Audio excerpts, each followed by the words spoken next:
বুয়েট ছাত্র আবরার ফাহাদ হত্যা মামলার রায় ঘোষণা আজ। আসামিদের সর্বোচ্চ শাস্তির আশায় স্বজন।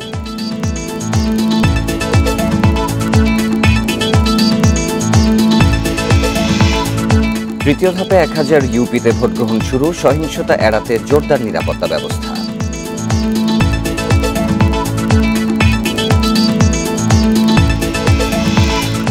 বিনিয়োগ সম্মেলন শুরু আজ। অংশ নিচ্ছেন দেশ বিদেশের প্রতিনিধিরা। বিনিয়োগ আকর্ষণের লক্ষ্য।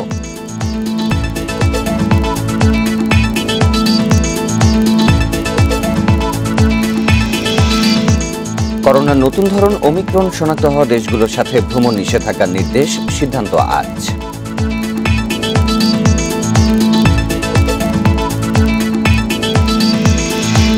লাইসেন্স ছাড়াই ভারী যান চালান। ঢাকার 2 সিটি কর্পোরেশনের 90% চালক উদাসীন কর্তৃপক্ষ।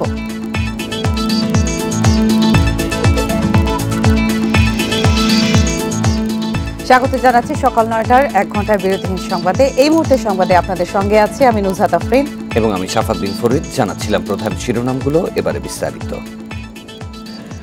বুয়েট ছাত্র আবরার ফাহাদ হত্যা মামলার রায় ঘোষণা হবে আজ। হত্যাকাণ্ডের 2 বছর পর ঘোষণা হচ্ছে এই রায়।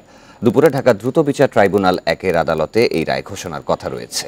ভবিষ্যতে শিক্ষা প্রতিষ্ঠানে যেন আর কারো আবরারের মতো পরিণতি না হয় তা নিশ্চিত করতে আসামিদের সর্বোচ্চ সাজার আশা করছে পরিবার। রাষ্ট্রপক্ষের দাবি, আসামিদের বিরুদ্ধে সব অভিযোগ প্রমাণে সক্ষম হয়েছেন তারা। এর আগে গত 14 নভেম্বর এই মামলায় যুক্তিতর্ক উপস্থাপন শেষ করে রাষ্ট্র ও আসামি পক্ষ। ওই দিনই রায় ঘোষণার জন্য আজকের দিন ঠিক করেন বিচারক। 2019 সালের 6 অক্টোবর রাতে বুয়েটের শেরেবাংলা হলে আবরার ফাহাদকে পিটিয়ে হত্যা করা হয়। পরদিনই ছাত্রলীগের 19 নেতাকর্মীকে আসামি করে চকবাজার থানায় মামলা করেন আবরারের বাবা।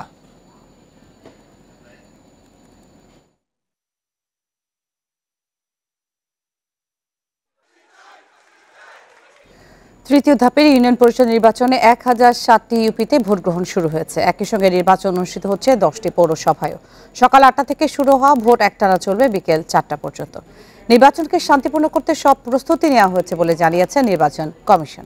নির্বাচনী পরিবেশ নিয়ন্ত্রণে মাঠে রয়েছে আইনশৃঙ্খলা বাহিনীর সদস্যরা। তৃতীয় ধাপের ভোটের লড়াইয়ে আছেন 50,146 জন প্রার্থী। এই নির্বাচনে আওয়ামী লীগ, জাতীয় পার্টি সহ বেশ কয়েকটি রাজনৈতিক দল অংশ নিচ্ছে। তবে বিএনপি আনুষ্ঠানিকভাবে ভোট না থাকলেও স্বতন্ত্র প্রার্থী হিসেবে দলের নেতাকর্মীরা এতে অংশ নিচ্ছেন। এই দফায় ভোটের আগে বিনা প্রতিদ্বন্দ্বিতায় নির্বাচিত হয়েছেন 569 জন। তাদের মধ্যে চেয়ারম্যান 100 জন, সংরক্ষিত সদস্য 132 জন এবং সাধারণ সদস্য 337 জন।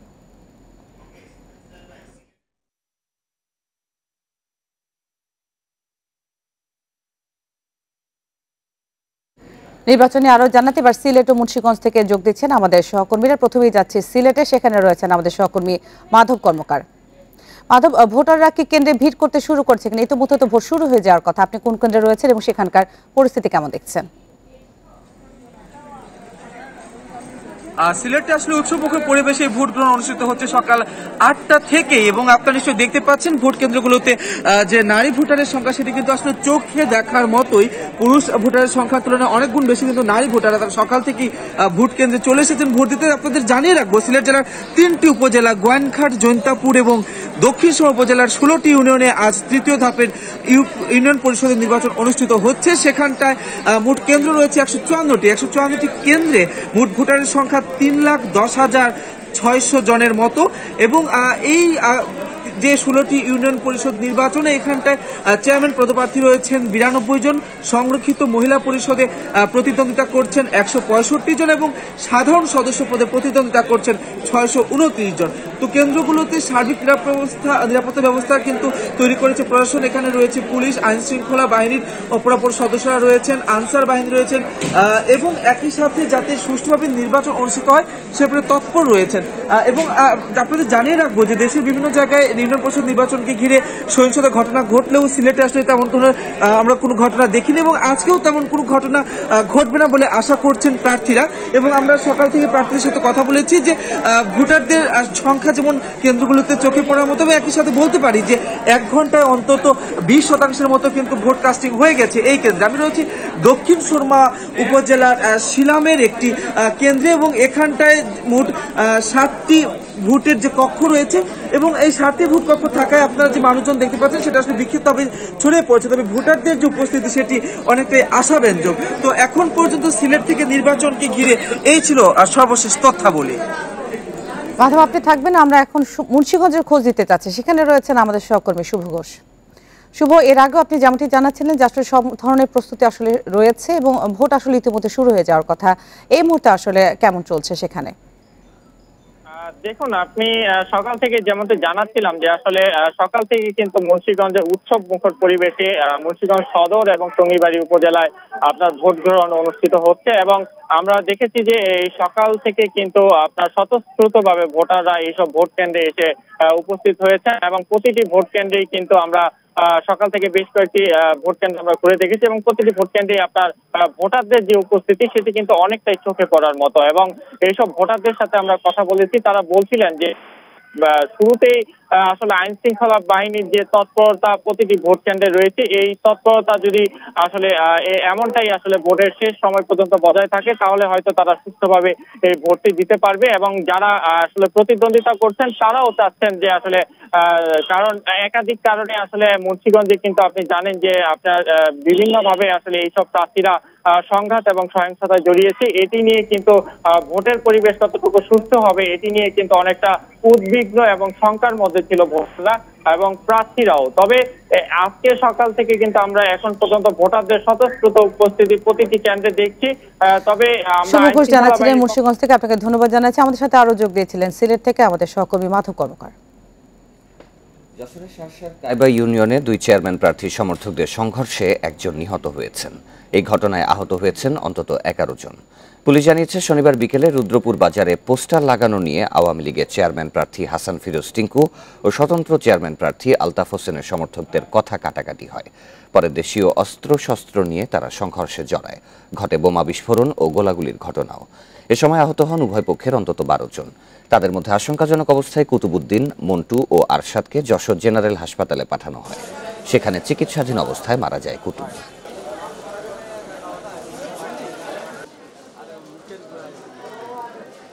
বোম টোম মেজি আর একজনের কুপিয়েছে, আমার মাথা ফাটিয়ে দিয়েছে। এই সে 1-150 লোক এটি পাত্র মেরেছে, আমার থাকা দিয়েছে, আমাদের 5-6 জন আহত করেছে, আমার ভাই মারা গেছে। ইন্টারনাল হেমোরেজ হয়ে সে হয়তো মারা গেছে। আর বাকি যে 5 জন আছে তার মধ্যে 2 জনের অবস্থা আশঙ্কাজনক আছে। এর মধ্যে মানে তাকে 2 জনকে আমরা মানে ইমিডিয়েট ট্রিটমেন্ট দিয়ে আমরা। খালেদা জিয়ার পরিপাকতন্ত্রে রক্তপাত হচ্ছে আর তা বন্ধ করার চিকিৎসা প্রযুক্তি দেশে না থাকায় সমস্যা বেড়েই চলেছে বলে দাবি করেছেন বিএনপির মহাসচিব মির্জা ফখরুল ইসলাম আলমগীর। তাই চিকিৎসার জন্য তাকে বিদেশে নেওয়া জরুরি বলেও জানান তিনি। এদিকে বিদেশে যাওয়ার জন্য রাষ্ট্রপতির কাছে ক্ষমা চাওয়ার প্রশ্নই আসে না বলে জানিয়েছেন দলটির নেতারা। বিএনপি চেয়ারপারসন খালেদা জিয়া তৃতীয়বার হাসপাতালে ভর্তির পর থেকেই ডায়াবেটিস, কিডনি সহ নানা সমস্যার পাশাপাশি তার পরিপাকতন্ত্রে রক্তক্ষরণ হচ্ছে, ফলে হিমোগ্লোবিনের মাত্রা ওঠানামা করছে। শনিবার ঢাকা রিপোর্টার্স ইউনিটিতে এক অনুষ্ঠানে বিএনপি মহাসচিব দাবি করেন চেয়ারপারসনের এখন মূল সমস্যা পরিপাকতন্ত্রে রক্তপাত, যার চিকিৎসা দেশে নেই। এখন যেটাকে তাকে সাথে জীবনকে হুমকির মুখে ফেলে দিয়েছে সেটা হচ্ছে যে তার পরিপাক যন্ত্র থেকে যে রক্তক্ষরণ হচ্ছে সেই রক্তক্ষরণকে বন্ধ করা। কোন জায়গায় তার রক্তপাত হচ্ছে এটাকে বের করার জন্য আমাদের ডাক্তাররা, বাংলাদেশের শ্রেষ্ঠ ডাক্তার তারা গত কয়েকদিন ধরে তারা বিভিন্ন রকম কাজ করেছেন, যে চিকিৎসা যে পদ্ধতি আছে সেই পদ্ধতি তারা করেছেন। কিন্তু একটা জায়গায় এসে তারা আর এগুতে পারছেন না, কারণ আর সেই ধরনের কোনো টেকনোলজি তাদের কাছে এখানে বাংলাদেশে নাই যে টেকনোলজি দিয়ে তারা সঠিক জায়গাটাতে পৌঁছতে পারেন। এদিকে বিদেশে চিকিৎসার জন্য রাষ্ট্রপতির কাছে ক্ষমা চেয়ে আবেদন করতে হবে। আওয়ামী লীগ নেতাদের এমন বক্তব্য নাকচ করে দেন বিএনপি নেতারা। রাষ্ট্রপতির কাছে কে ক্ষমা চাইবে না চাইবে তার অ্যাডভাইস অন্য কেউ কাউকে দিতে পারে না, তার এটা একান্ত ব্যাপার। ভালো করে জানেন বেগম খালেদা জিয়া আপোষহীন, তিনি লড়তে জানেন, তিনি মরতে পারেন, তিনি ভাঙতে পারেন না, তিনি কখনো আপোষ করেন নাই। নেতারা বলেন সরকারের কাছে দাবি জানিয়ে খালেদা জিয়ার মুক্তি বা বিদেশে চিকিৎসার অনুমতি মিলবে না। দাবি আদায়ে রাজপথের কর্মসূচি চান তারা। কর্মসূচি দিন, বাংলাদেশ চলবে না, বাংলাদেশ বন্ধ হয়ে যাবে, ডাকাত থেকে বাংলাদেশ বিচ্ছিন্ন হয়ে যাবে যতক্ষণ তাকে মুক্ত না করা হয়। মাহমুদ শরীফ, ইন্ডিপেন্ডেন্ট নিউজ, ঢাকা। আমরা প্রয়োজনে আমাদের পাকিস্তান ক্রিকেট দলও তাদের সমর্থকদের পক্ষে কথা বলে সংসদে তোপের মুখে পড়লেন বিএনপি সংসদ সদস্য হারুনুর রশিদ। বিএনপি যে এখনো পাকিস্তানের ভাবধারায় চলছে তারই প্রমাণ এমপি হারুনের বক্তব্য বলে কড়া জবাব দেন নৌপরিবহন প্রতিমন্ত্রী খালিদ মাহমুদ চৌধুরী। শনিবার জাতীয় সংসদের অধিবেশনে পয়েন্ট অফ অর্ডারে দাঁড়িয়ে বিএনপি সংসদ সদস্য হারুনুর রশিদ বলেন, পাকিস্তান ক্রিকেট দলকে আমন্ত্রণ জানিয়ে তাদের পতাকা ওড়ানোর সমালোচনার মাধ্যমে বিদ্বেষপূর্ণ আচরণ করা হয়েছে। তিনি আরো বলেন, দেশে আন্তর্জাতিক ক্রিকেট টুর্নামেন্ট হচ্ছে বলেই সমর্থকরা পাকিস্তানের পতাকা ওড়াচ্ছে। পাকিস্তান ক্রিকেট টিম বাংলাদেশের সাথে খেলছে, বাংলাদেশ যাই খেলুক না কেন পাকিস্তানের সমর্থকরা তাদের পতাকা উড়াচ্ছে। এটিকে কেন্দ্র করে একটা বিব্রতকর অবস্থা তৈরি হয়েছে। এটা মাননীয় স্পিকার মনে রাখতে হবে যে তারা কিন্তু আমাদের দেশে এখন মেহমান অতিথি। আমাদের দেশের ক্রিকেট, আমাদের দেশের ফুটবল, আমাদের দেশের মেয়েরা সারা পৃথিবীতে খেলছে, সেখানে পতাকা উড়ে না বাংলাদেশের। পরে হারুনের বক্তব্যের জবাব দেন নৌপরিবহন প্রতিমন্ত্রী খালিদ মাহমুদ চৌধুরী।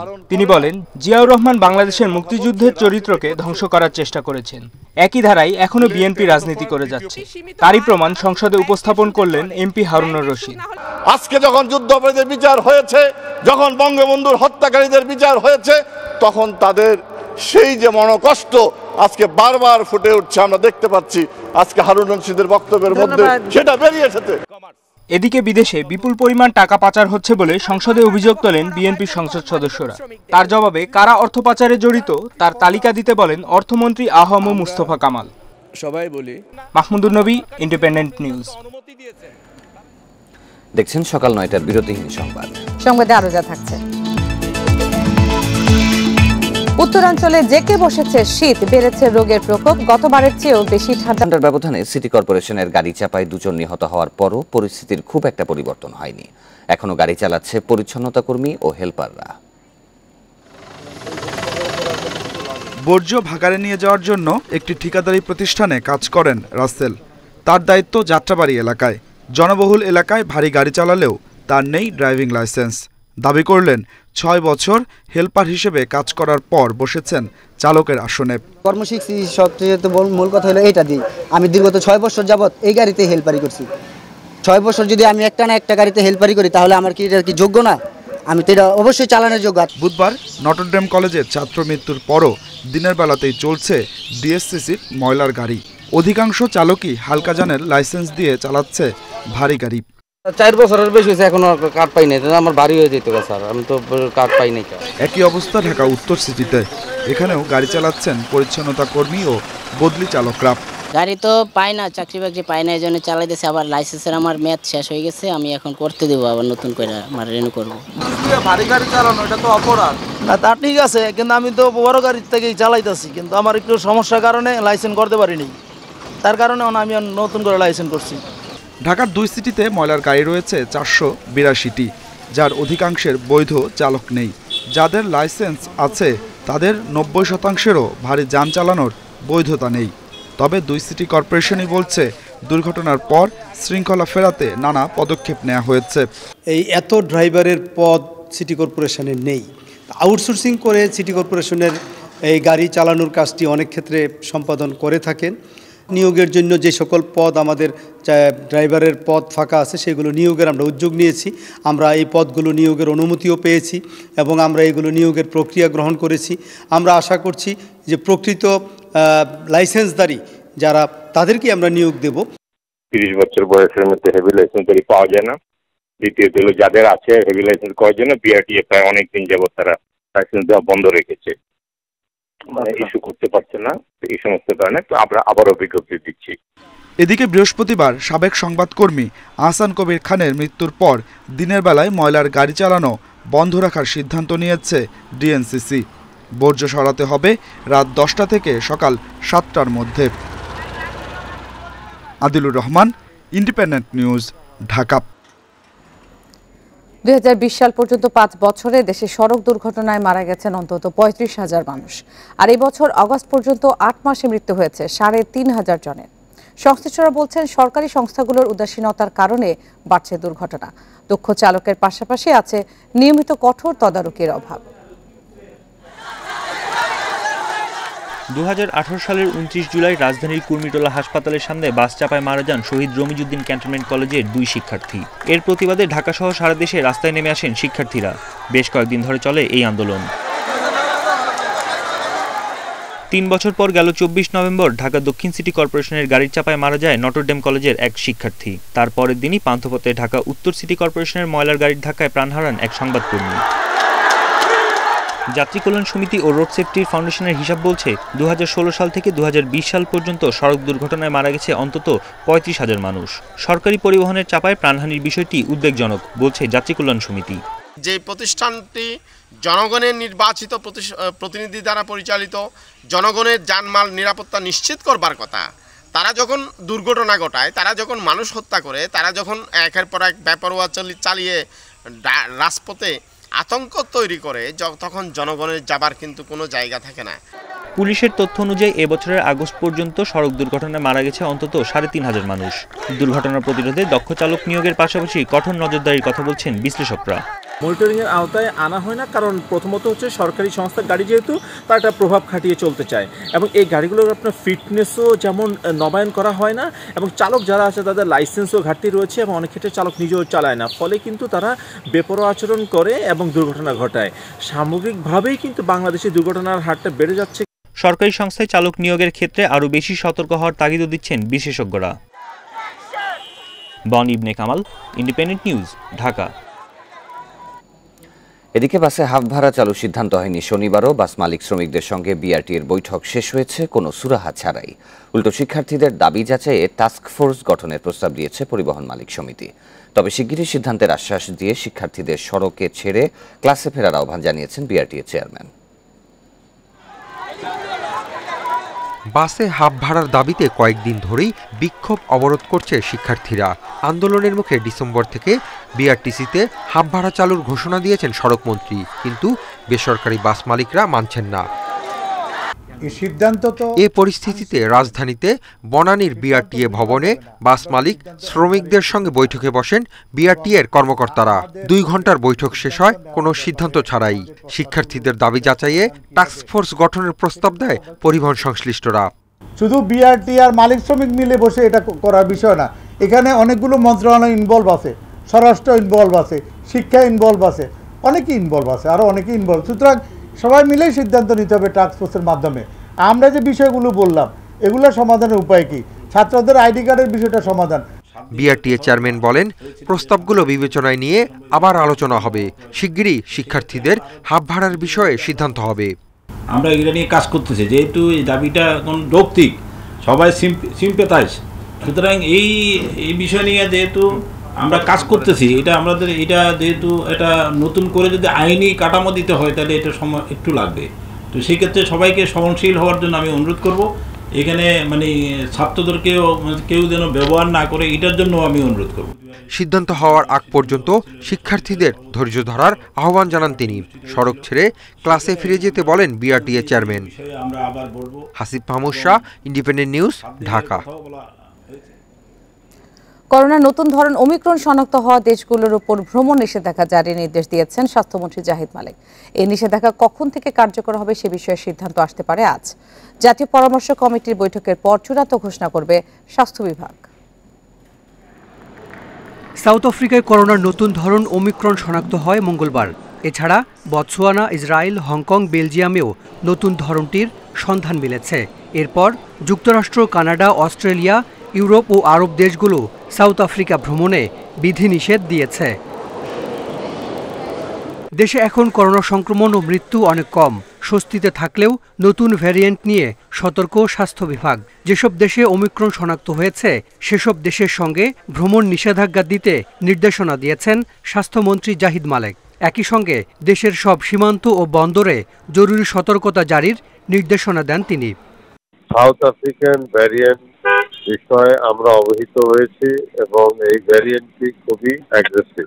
সে কারণে আমরা সাউথ আফ্রিকার সাথে যোগাযোগ এখনো স্থগিত করা হচ্ছে এবং সকল এয়ারপোর্ট, ল্যান্ডপোর্ট এখানেও স্ক্রিনিং প্রক্রিয়া আরো জোরদার করা হয়েছে এবং এই নির্দেশনা দেওয়া হলো।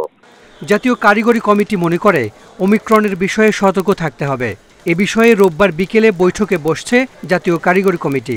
কমিটির নির্দেশনার পর ভ্রমণ নিষেধাজ্ঞার বিষয়ে সিদ্ধান্ত নেবে স্বাস্থ্য অধিদপ্তর।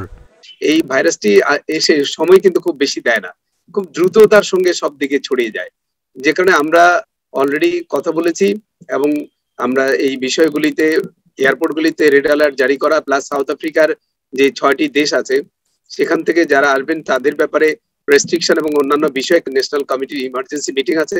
মিটিং এ যে রিকমেন্ডেশন এবং সাজেশন হবে সেটি আমরা দ্রুততার সঙ্গে বাস্তবায়ন করব। দেশে করোনার নতুন ধরন এসেছে কিনা তা জানতে সারা দেশ থেকে নমুনা নিয়ে পরীক্ষার পরামর্শ দিয়েছেন বিশেষজ্ঞরা। Hasan Misbah, independent News, Dhaka. বিশ্বকে দেশের অগ্রগতির তথ্য জানাতে এবং বিনিয়োগে আকৃষ্ট করতে আজ থেকে শুরু হচ্ছে বিনিয়োগ সম্মেলন। এবারের সম্মেলনে অংশগ্রহণ করছেন দেশ বিদেশের ২৫০০-এরও বেশি প্রতিনিধি।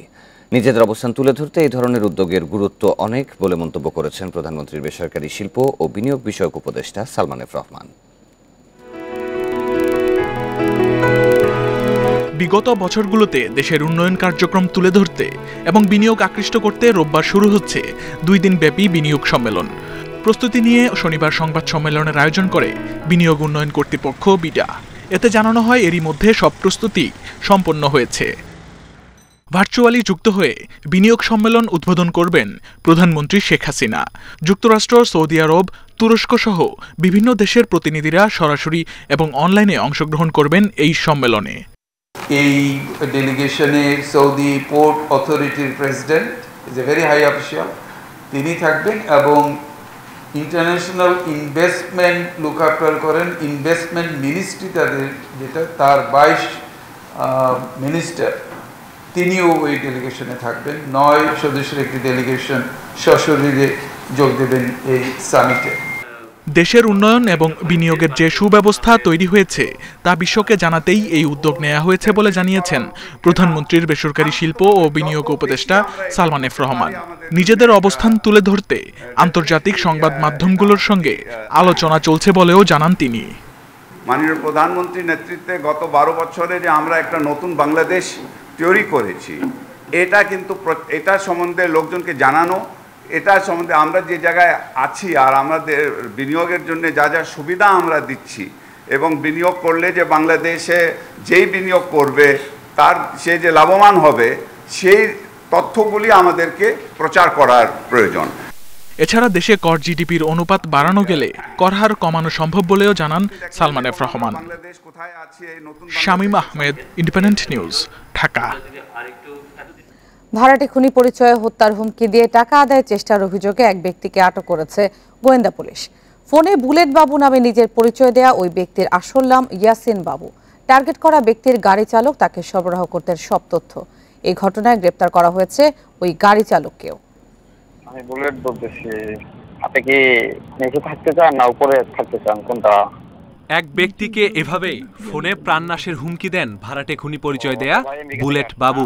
তিনি জানান এক সন্ত্রাসী তাকে হত্যার চুক্তি দিয়েছে, বাঁচতে হলে দিতে হবে 10 লাখ টাকা।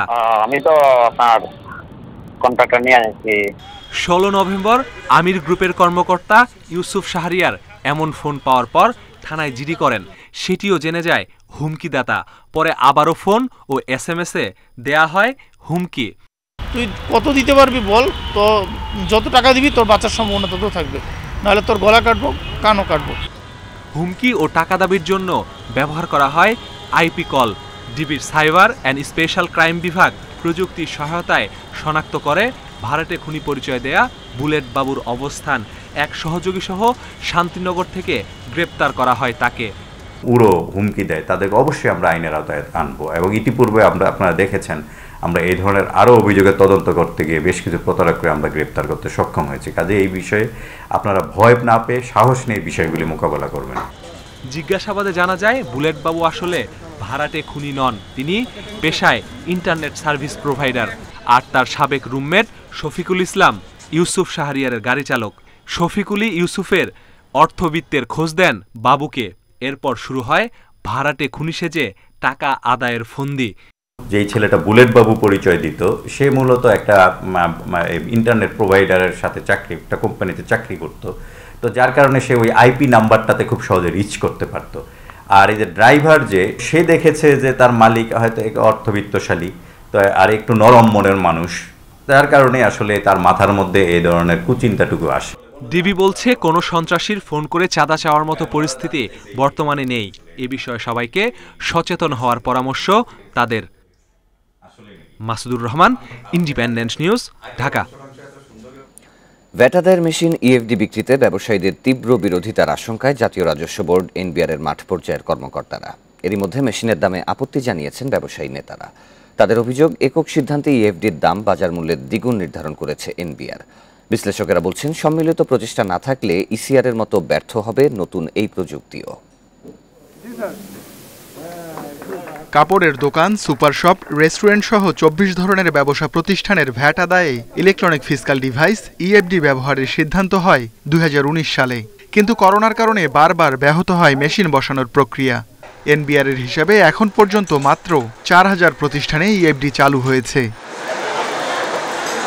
শুরুতে 1 লাখ ব্যবসা প্রতিষ্ঠানকে বিনামূল্যে ভ্যাটের নতুন এই মেশিন দেওয়ার সিদ্ধান্ত জানায় এনবিআর। সম্প্রতি সেই সিদ্ধান্ত থেকে সরে আসে সংস্থাটি। ব্যবসায়ী নেতারা বলছেন, মেশিন কিনতে তাদের আপত্তি নেই, তবে নির্ধারিত দাম অযৌক্তিক বলে দাবি তাদের। ওনারা কি ধরনের মেশিন এনেছেন, কোত্থেকে এনেছেন, আমি যেহেতু কিনবো মেশিনটা, আমার কিন্তু দাম জানার অধিকারটা আমার আছে। হ্যাঁ, অতএব সেই অধিকার থেকে আমাকে বঞ্চিত করা হচ্ছে। 1, 2 হচ্ছে আমাদের সঙ্গে আলোচনা ব্যতি রেখে ওনারা কাজটি করছেন, এটা খুব দুঃখজনক। এনবিআর-এর মাঠ পর্যায়ের কর্মকর্তারা জানান, বিনামূল্যে মেশিন নিতেই অনীহা দেখিয়েছেন ব্যবসায়ীরা।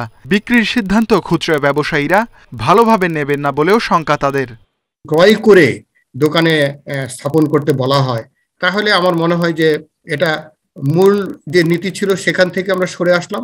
দ্বিতীয়ত হলো যে আমরা ঠিক মতো এখনো দোকানদারদের কাছে মেশিনটা নিয়ে পৌঁছতে পারলাম না, এবং এটা একটা প্রতিবন্ধকতা সৃষ্টি করবে বলে আমার মনে হচ্ছে।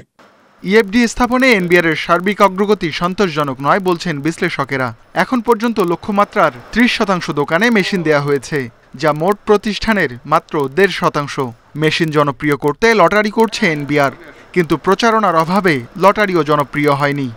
মোটিভেট না করে যদি শুধু আদেশ জারি করি, তাহলে সেটার গতি সেটা পাবে না। এটা আমরা অনেক দেশের অভিজ্ঞতা থেকে জানি যে এটা খুবই মন্থর হয়ে পড়বে, এবং পরে এটার ভবিষ্যৎ যেটা অনেকে আশঙ্কা করছেন সেরকম হতেও পারে। খুচরা প্রতিষ্ঠানের ভ্যাট আদায়ে 2008 সালে ইলেকট্রনিক ক্যাশ রেজিস্ট্রার ইসিআর ব্যবহার শুরু করে এনবিআর, কিন্তু মনিটরিং ব্যর্থতায় কাঙ্ক্ষিত ফল আসেনি। সে কারণে ইএফডি ব্যবহারের উদ্যোগ নেয় সংস্থাটি। Ruhul Amin, independent News, Dhaka.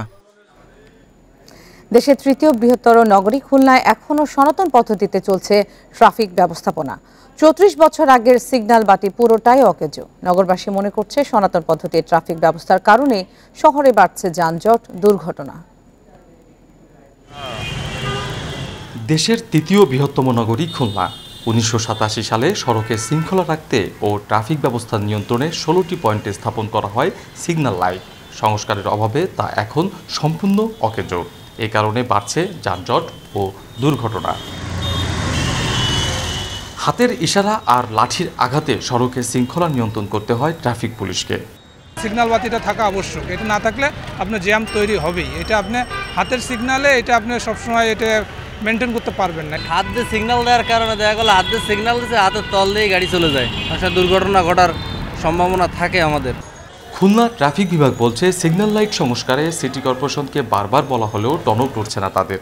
আর কেসিসি বলছে, ট্রাফিক বিভাগের উদাসীনতায় সড়কে ফিরছে না শৃঙ্খলা। সড়ক বাতিগুলো সংস্কার করা যায় কিনা বা নতুন রিপ্লেস করা যায় নাকি, তাহলে আমাদের এই ট্রাফিক নিয়ন্ত্রণ ব্যবস্থা আমাদের জন্য খুব ভালো হবে। আমরা পিসফুলি স্মুথলি কাজ করতে পারবো।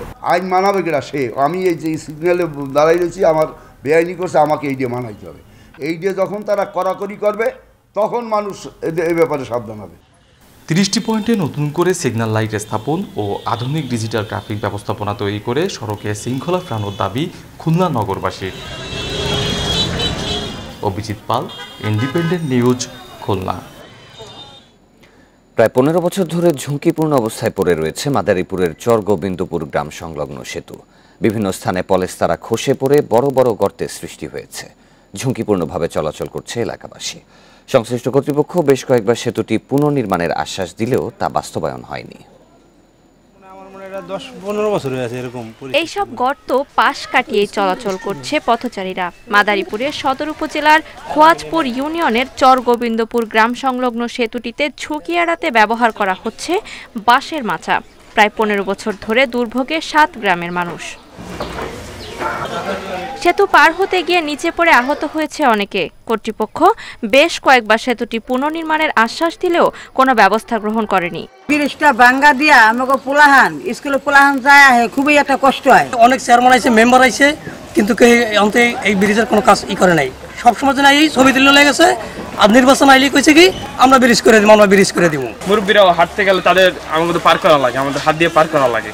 তবে মাদারীপুর সদর উপজেলা প্রকল্প বাস্তবায়ন কর্মকর্তা জানান, সেতুটি পুনর্নির্মাণের জন্য এরই মধ্যে একটি প্রকল্প গ্রহণ করা হয়েছে।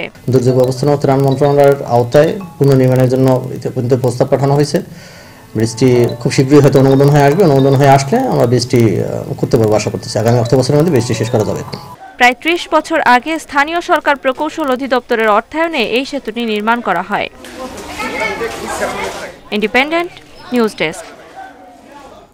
সিলেটে অবৈধভাবে গড়ে ওঠা বিভিন্ন টায়ার রিপেয়ারিং ও প্লাস্টিক কারখানার বিরুদ্ধে অভিযান শুরু করেছে পরিবেশ অধিদপ্তর।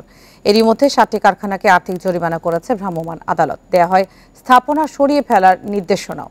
পরিবেশ অধিদপ্তর বলছে, জনজীবনের জন্য হুমকি এসব কারখানার বিরুদ্ধে অভিযান অব্যাহত থাকবে। সিলেট মহানগরীর কদমতলী আর লাওয়াই আবাসিক এলাকায় গড়ে ওঠে টায়ার রিপেয়ারিং ও টায়ার তৈরির কারখানা। একই সাথে নতুন করে যুক্ত হয়েছিল প্লাস্টিক বর্জ্যের কারখানাও। তবে এসব কারখানা স্থাপনের ক্ষেত্রে ছিল না পরিবেশ অধিদপ্তরের কোনো ছাড়পত্র। অবশেষে এসব কারখানার বিরুদ্ধে অভিযানে নামে পরিবেশ অধিদপ্তর। 7টি প্রতিষ্ঠানকে করা হয় 4 লাখ টাকা জরিমানা। কারখানাগুলো বন্ধ করে 1 মাসের মধ্যে স্থাপনা সরিয়ে ফেলার নির্দেশনাও দেয় ভ্রাম্যমাণ আদালত। বিধি মোতাবেক পরিবেশগত ছাড়পত্র নিতে হবে, আদারওয়াইজ প্রতিষ্ঠানটিকে আমরা স্থানান্তর করার নির্দেশ এবং বন্ধ করার নির্দেশ দিব। পরিবেশের জন্য ক্ষতিকর এসব কারখানা সম্পর্কে সচেতন ছিল না এলাকাবাসীও। এ ধরনের অভিযানে খুশি স্থানীয়রা। দোকান নিয়ে ব্যবসা করি রোড সাইডে, তো ব্যবসা যে তারা করে এটা আমরা জানতাম, তবে এটা যে এত ক্ষতিকারক এটা আমরা আগে জানতাম না। বেশি দিন হয়েছে না, অল্প কদিন ধরে ব্যবসা বাণিজ্য করে। পরিবেশ দূষণ হয় এটা আমরা আজকে ওনাদের মাধ্যমে জানলাম যে দুলা থেকে পরিবেশ দূষণ হয়। তা আমরা চেষ্টা করুম ওরা যেন এখান থেকে অন্য কোনো জায়গায় ব্যবসা করে। অধিদপ্তর বলছে, পরিবেশের ভারসাম্য রক্ষায় এবং জনস্বাস্থ্য বিবেচনায় এই অভিযান নিয়মিত চলবে। যেহেতু এটা পরিবেশ এবং জনস্বাস্থ্যের জন্য হুমকি স্বরূপ, সেহেতু এই জাতীয় প্রতিষ্ঠানের বিরুদ্ধে পরিবেশ অধিদপ্তর সিলেটের অভিযান অব্যাহত থাকবে। আবাসিক এলাকায় আর যেন পরিবেশের জন্য ক্ষতিকর কারখানা গড়ে উঠতে না পারে, সে ব্যাপারে প্রশাসনের আরও সচেষ্ট থাকা দরকার বলছেন সচেতন নাগরিক মহল। মাধব কর্মকার, ইন্ডিপেন্ডেন্ট নিউজ, সিলেট। রংপুর সহ উত্তরাঞ্চলে জেঁকে বসেছে শীত, বেড়েছে ঠান্ডাজনিত রোগবালাই। ঘন কুয়াশায় ক্ষতিগ্রস্ত হচ্ছে ফসল, ভোগান্তিতে নিম্ন আয়ের মানুষ। ঠান্ডা থেকে বাঁচতে খড়কুটো জ্বালিয়ে আগুন পোহাতে গিয়ে দগ্ধ 7 শিশু রংপুর মেডিকেলে চিকিৎসাধীন। গত বছরের তুলনায় এবার উত্তরাঞ্চলে বেশি ঠান্ডা পড়ার শঙ্কা করছে আবহাওয়া অফিস। সন্ধ্যা থেকে সকাল পর্যন্ত কুয়াশার চাদরে ঢাকা উত্তরাঞ্চল। সড়ক মহাসড়কে হেডলাইট জ্বালিয়ে চলাচল করছে যানবাহন। হিমেল বাতাসে বেড়েছে ঠান্ডা, এতে সবচেয়ে বেশি বিপাকে নিম্ন আয়ের মানুষ। ঠান্ডায় অনেকেই নিয়মিত কাজে যেতে পারছেন না।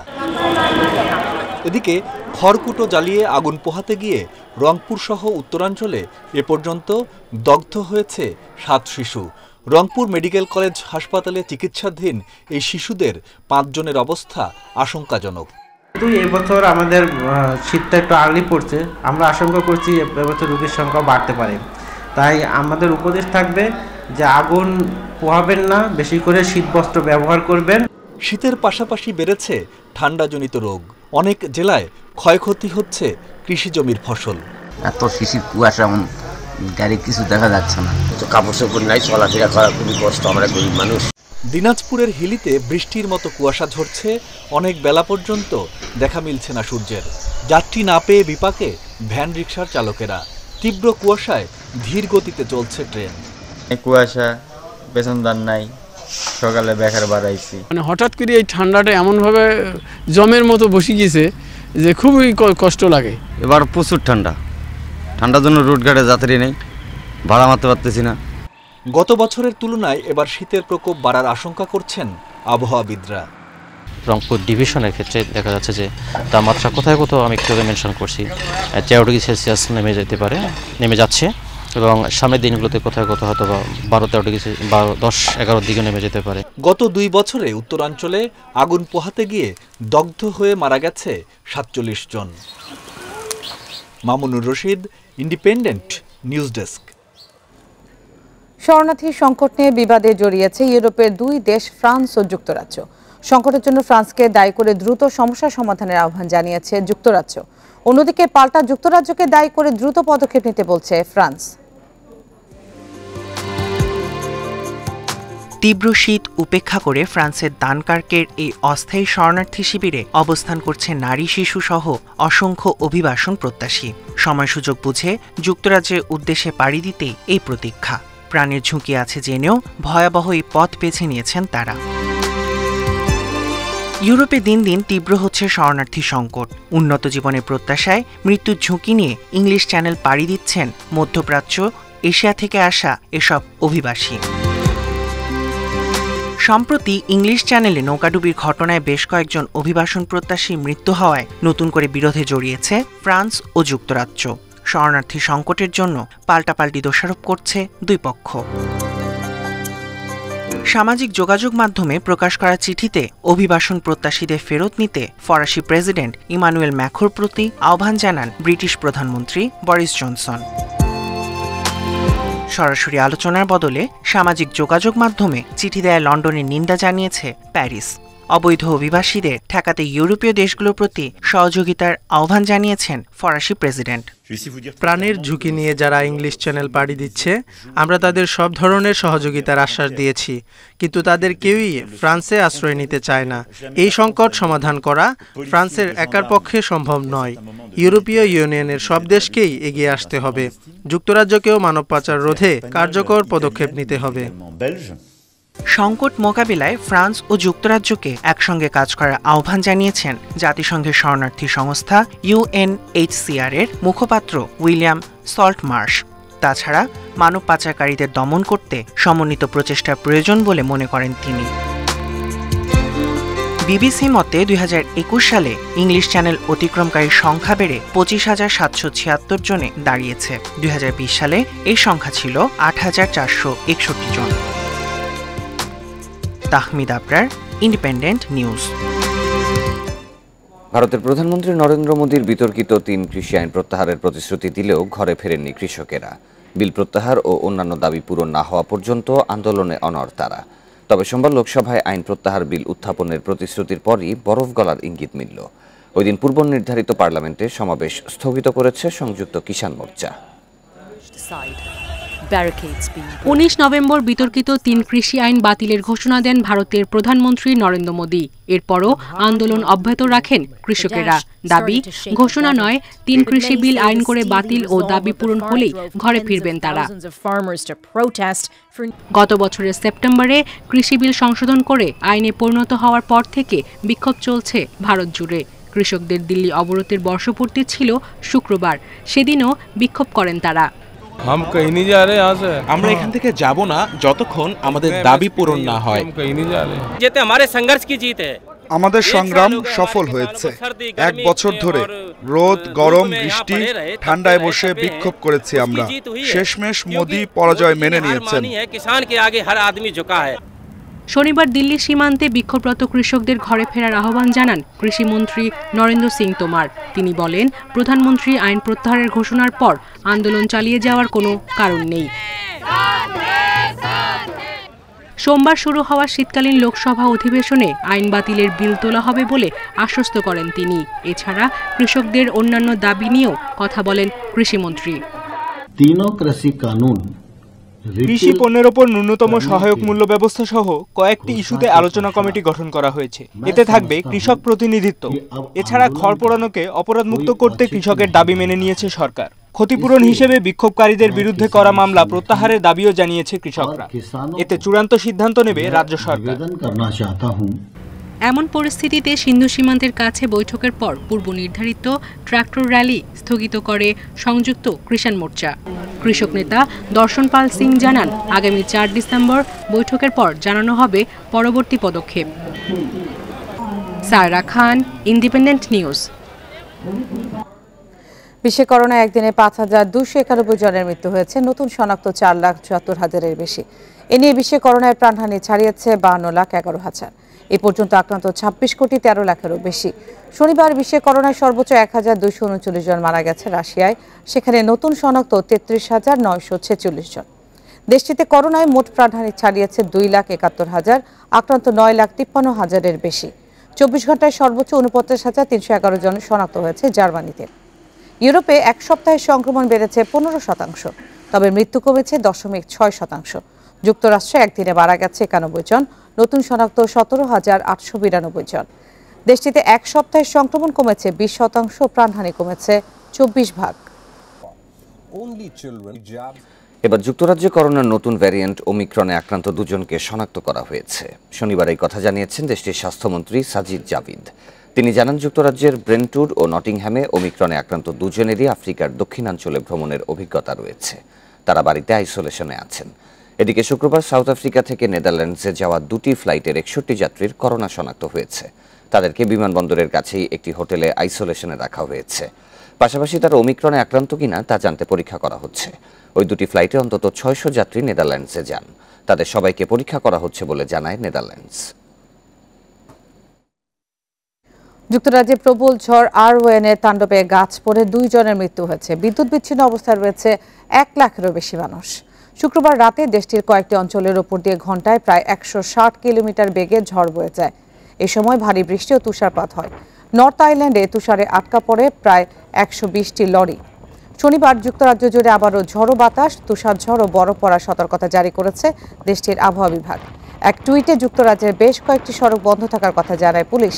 তাই জরুরি প্রয়োজন ছাড়া ঘরের বাইরে বের না হওয়ার নির্দেশ দেওয়া হয়েছে। প্রথমবারের মতো নারী ওয়ানডে বিশ্বকাপের মূল পর্বে জায়গা করে নিয়েছে বাংলাদেশ। করোনার নতুন ভ্যারিয়েন্টের সংক্রমণে জিম্বাবুয়েতে চলমান বাছাই পর্ব বাতিল হয়েছে, আর তাতেই মিলল সুখবর। র্যাঙ্কিংয়ের বিচারে এগিয়ে থেকে মূল পর্বে রয়েছে বাংলাদেশ। এমন উচ্ছ্বাসে তো ভাসবেই জাহানারা শারমিনরা। বাংলাদেশ যে প্রথমবারের মতো জায়গা করে নিয়েছে নারী ওয়ানডে বিশ্বকাপের মূল পর্বে। এর আগেও 2বার বাছাই পর্ব খেলেছে টাইগ্রেসরা, কিন্তু মূল পর্বের টিকিট পায়নি। যে স্বপ্ন নিয়ে যে উদ্দেশ্যে আমরা এখানে এসেছিলাম জিম্বাবুয়েতে, সেটা পূরণ হয়েছে।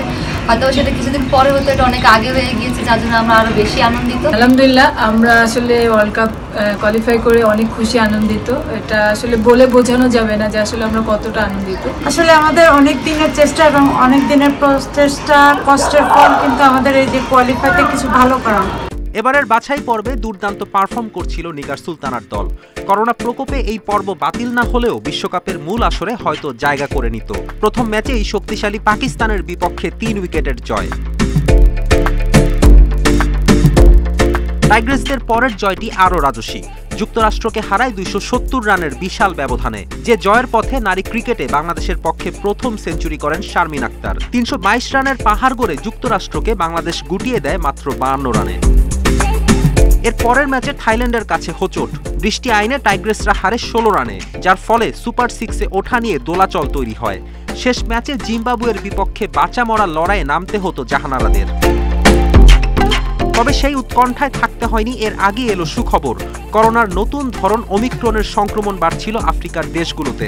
জিম্বাবুয়েতেও পরিস্থিতি খারাপের দিকে, আর তাই বাছাই পর্ব বাতিলের সিদ্ধান্ত নেয় আইসিসি। নারী ওয়ানডে র্যাঙ্কিংয়ের 5 নম্বরে থেকে বিশ্বকাপের মূল পর্বে চলে যায় বাংলাদেশ।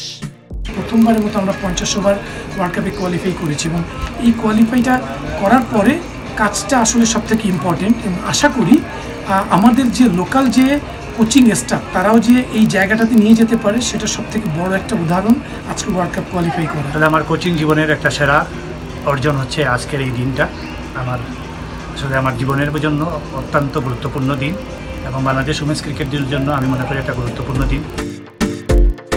র্যাঙ্কিং বিচারে ওয়েস্ট ইন্ডিজ আর পাকিস্তানও মূল আসরে খেলবে। বিশ্বকাপে সরাসরি খেলছে Australia, South Africa, England, Bharat ও স্বাগতিক নিউজিল্যান্ড। আগামী বছর মার্চ ও এপ্রিলে নিউজিল্যান্ডে হবে 10 দলের নারী বিশ্বকাপ। ফেরদৌস ইসলাম, ইন্ডিপেন্ডেন্ট নিউজ। 185 রানে এগিয়ে থেকে চট্টগ্রাম টেস্টের তৃতীয় দিন মাঠে নামে বাংলাদেশ।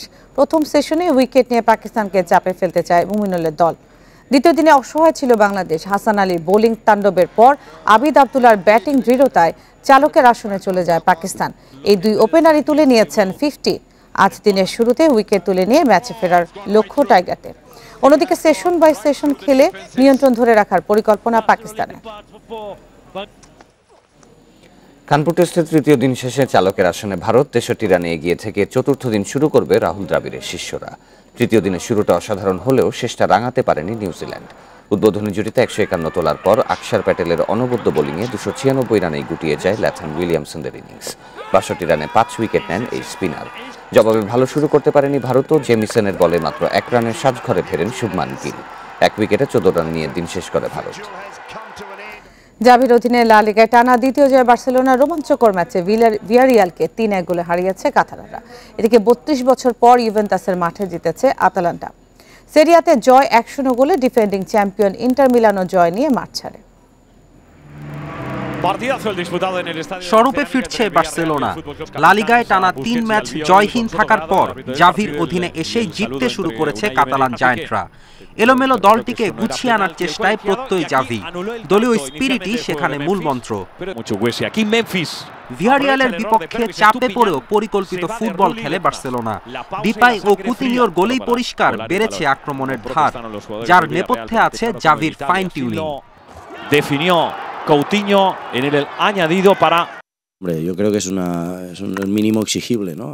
আমি যদি সামনেও জিততে থাকি তবে তা সৌভাগ্য বলা যাবে না। ভিয়ারিয়ালের বিপক্ষে যেভাবে নিয়ন্ত্রণ নিয়ে ডিপাই গোল করেছে তা আমার কাজের ফল। গেল ম্যাচে আমরা এর চেয়েও ভালো খেলেছি, কিন্তু জিততে পারিনি। যখন ভালো খেলবো না তখনও জয় পাওয়াটা গুরুত্বপূর্ণ, কারণ আমরা Barcelona. Y cuando no juguemos tan bien. এদিকে পরাজয়ের বৃত্ত ভাঙতে পারেনি ইউভেন্টাস। চ্যাম্পিয়ন্স লিগে চেলসির কাছে বড় হারের পর সেরিয়াতেও হারলো ইউভে। 1989 সালের পর এই প্রথম তুরিনের ওল্ড লেডিকে তাদের ঘরের মাঠে হারিয়েছে আটালান্টা। দুভান জাপাতার একমাত্র গোলে আসে কাঙ্ক্ষিত জয়। ইউভেন্টাস হারলেও জিতেছে সেরিয়ার ডিফেন্ডিং চ্যাম্পিয়ন ইন্টার মিলান। ভেনেজিয়ার বিপক্ষে জয় 2-0 গোলে। প্রথমার্ধে ইন্টারকে লিড এনে দেয় মিডফিল্ডার হাকান। যোগ করার সময় মার্টিনেজের গোলে ব্যবধান দ্বিগুণ হয়। এই জয়ে শীর্ষে থাকা নাপোলির সাথে নেরাজ্জুরিদের ব্যবধান 1 পয়েন্টে নেমে এলো। ফেরদৌস ইসলাম, ইন্ডিপেন্ডেন্ট নিউজ। জয় দিয়ে স্বাধীনতা কাপের মিশন শুরু করলো শেখ রাসেল ক্রীড়া চক্র ও শেখ জামাল। বিমান বাহিনীকে 3-0 ব্যবধানে হারিয়েছে শেখ জামাল, আর উত্তর বারিধারার বিপক্ষে শেখ রাসেলের জয় 1-0 গোলে। বঙ্গবন্ধুর জন্ম শতবার্ষিকী উপলক্ষে বাফুফের বিশেষ আয়োজন। পুরাতন রেওয়াজ ভেঙে বছরের শুরুতেই স্বাধীনতা কাপ উদ্বোধন করেন শিক্ষামন্ত্রী ডক্টর দীপুমণি। সুশিক্ষিত জাতি গঠনে বঙ্গমাতা বঙ্গবন্ধু গোল্ড কাপের পাশাপাশি স্কুল ফুটবলেও গুরুত্ব দেবার কথা জানান তিনি। যত বেশি আমাদের শিক্ষার্থীরা খেলাধুলার সঙ্গে যুক্ত হবে, তত বেশি তাদের শারীরিক, মানসিক এবং আত্মিক বিকাশে তা সহায়ক হবে। কাজে আমরা নিশ্চয়ই সব খেলাধুলার সঙ্গেই আমরা সহযোগিতা করতে চাই আমাদের শিক্ষার্থীদেরই সঠিক বিকাশের স্বার্থে। শেখ রাসেল উত্তর বারিধারার উদ্বোধনী ম্যাচ অবশ্য মন ভরাতে পারেনি। প্রথমার্ধে একচেটিয়া খেলেও গোল আদায় করতে পারেনি শেখ রাসেল। গোলের আক্ষেপ ফুরোয় ম্যাচের 58 মিনিটে। পর্তুগিজ ফরওয়ার্ড ইসমাইল সিলভার বাড়ানো বলে গোল করেন মান্নাফ রাব্বি। শেষ পর্যন্ত ওই এক গোলেই জয় নিশ্চিত হয় শেখ রাসেলের। দিনের দ্বিতীয় ম্যাচে বিমান বাহিনীর বিপক্ষে রায়হান ইয়াসিনের অনুপস্থিতি কোনো প্রভাব ফেলতে দেয়নি শেখ জামালের ওতাবেক সোলোমান কিংরা। প্রথমার্ধেই 1-0 গোলের lead. Scorer Uzbek forward Otabek. বিরতির পর আরও 2 গোল। সোলোমান কিংয়ের পর সোহানুরের গোল। 3-0 গোলের জয় শেখ জামালের। Shamim Ahmed, Independent News, Dhaka.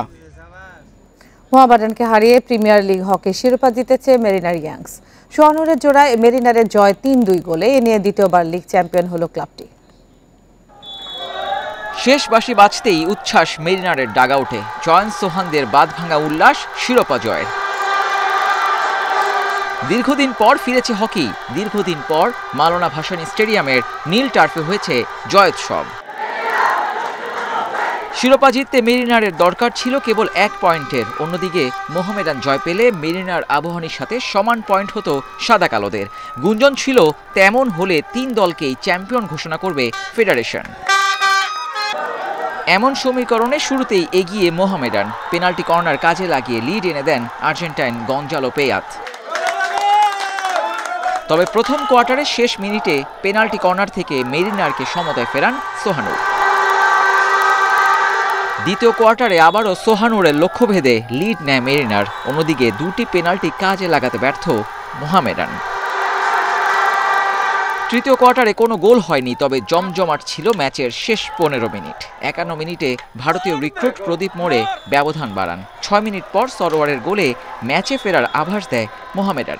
তবে শেষটায় নাটকীয় কিছু ঘটেনি। 2016-র পর দ্বিতীয়বার লিগের শিরোপা জয় মেরিনারের।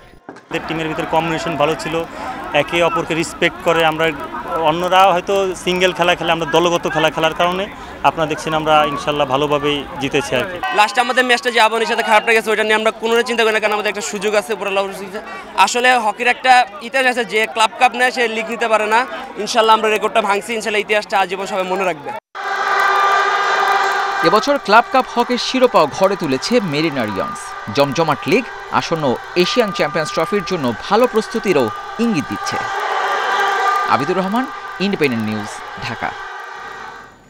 এই ছিল এখনকার বিরতিহীন সংবাদে। আমাদের সব খবরের আরো বিস্তারিত জানতে চোখ রাখুন ফেসবুক, ইউটিউব এবং টুইটারে। ধন্যবাদ সবাইকে।